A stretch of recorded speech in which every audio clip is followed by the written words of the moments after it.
debate over Iran has always been polarizing. No surprise for a country that's been on the wrong end of United States foreign policy for nearly 4 decades. And with the withdrawal of the US from the Iran nuclear deal this year, those calling for the hardest line against the Islamic Republic, starting with more sanctions, have received a boost.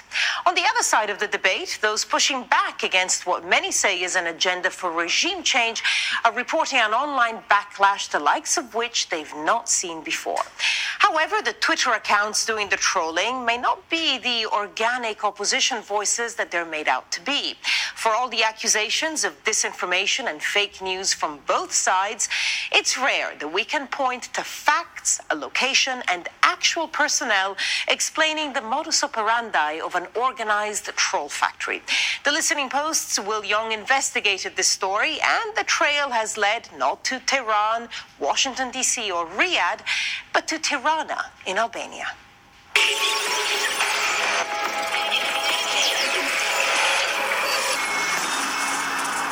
Iran has now joined Russia as a country accused of using the internet to sow chaos for its adversaries. While evidence of the effectiveness of Iran's campaign is far from conclusive, last month, Twitter announced it had suspended some 800 accounts said to be involved in coordinated manipulation it said was linked to the country. But there's another side to this story. Thousands of accounts, many of them likely automated, that are boosting trends presenting the Islamic Republic as the implacable enemy of the West and of the rights of its own people. The turning point was really Trump's election. Once it became very clear from the outset that there would be really heightened hostility with Iran, there was a profusion of new accounts, anonymous accounts who were very single-mindedly and purposefully going after people who talked about Iran with nuance. The majority of it is abusive, libelous, ad hominem, and intended to silence. Mindful of the difficulty for Western journalists to be able to have access to Iran, the majority of journalists are looking to Twitter as a proxy of where the debate is going, where the sentiments are, where the trends are going. Twitter attacks and these social media campaigns have at least initially been successful in giving the impression that this small minority who's supporting the Trump administration's policy actually constitute a majority or a growing majority. The simplest kind of social media engineering is not much more than a numbers game. Twitter bots, created by the hundreds or thousands, can be programmed to tweet and retweet automatically in order to boost trends artificially. On a smaller scale, individuals or groups can copy, paste and tweet using several accounts to multiply the impact of their ideas. Twitter would not share with us its own methodology for detecting fake accounts, but openly available metadata can tell us a lot about where to look. When there's loads of bots, you might see hundreds and hundreds, in some cases thousands of accounts created on a specific day. The majority of the accounts tweeting on the Free Iran hashtag, the Iran regime change hashtag, from the period of late December to May, were created within about a 4-month window. What that would suggest is that a lot of the activity on those hashtags, Free Iran and Iran regime change, are bots.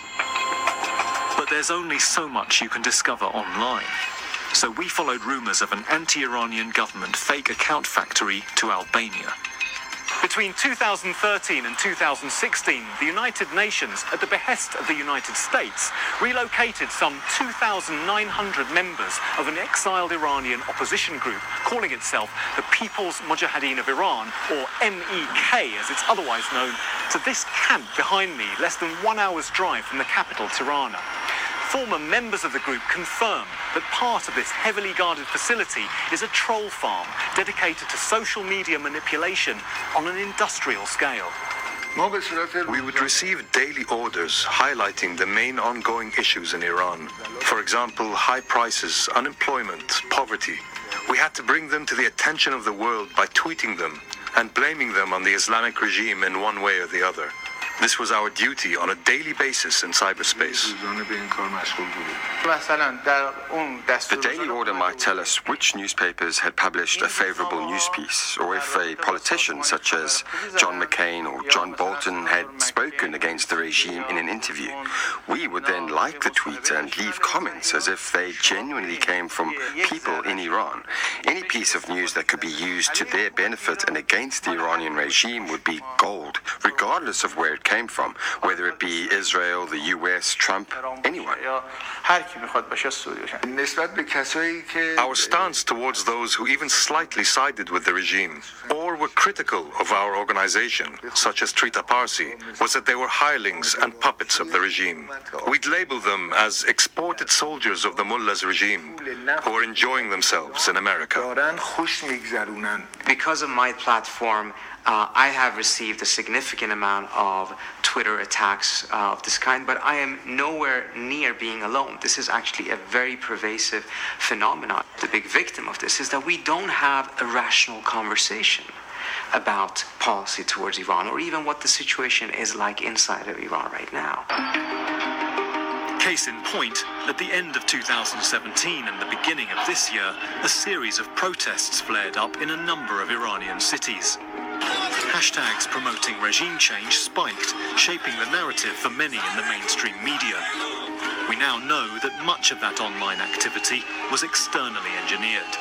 A lot of the activity around the protests in Iran has been exploited by whoever's setting up these bot networks, a certain community, as it were, that are promoting the MEK and using unrest in Iran as a platform. I have found what I believe to be bot accounts supportive of the Iranian government, and they do appear to be bots, but at the moment they seem far smaller in volume.